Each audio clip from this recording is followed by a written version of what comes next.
పొగడంటే ఇది మామూలు విషయం కాదు. ఎందుకంటే సినిమాలో చేసేది వేరు, వేదిక మీద చేసేది వేరు. సినిమా బాగాలేదంటే 1 మోర్ కట్, లేదంటే ఇంకో 1 మోర్. బట్ వేదిక ఆ చివరిలో కూర్చున్న వ్యక్తికి కూడా వినిపించాలి.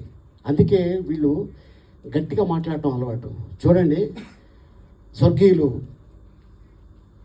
మన జయప్రకాష్ రెడ్డి గారు ఆయన గట్టిగా మాట్లాడతారు సీన్లో, ఎందుకంటే అలవాటు వాళ్ళకి ఆ స్టేజ్ మీద చేసి. అలాగే కొండవలసి గారు ఆయన కూడా ఇక్కడ మాట్లాడితే ఆల్మోస్ట్ ప్యారడైజ్ దాకా వినపడుతుంది. ఎవడో చూడు పక్కన ఎవడో నడుస్తాడు, లేదు ఇక్కడ కాదండి అది ఫిలిం నగర్లో ఉన్నాడు ఆయన. అయ్యి బాబు ఇంత సౌండ్ ఉంది ఏంటంటే. అట్టగా అలా వచ్చిన కళాకారులు ఎంతోమంది ఈరోజు ఇండస్ట్రీలో ఎదిగారు, పేరు సంపాదించుకున్నారు, ఎన్నో అవార్డులు సంపాదించుకున్నారు, ఎంతో మంచి పేరు తెచ్చుకున్నారు. అలాగే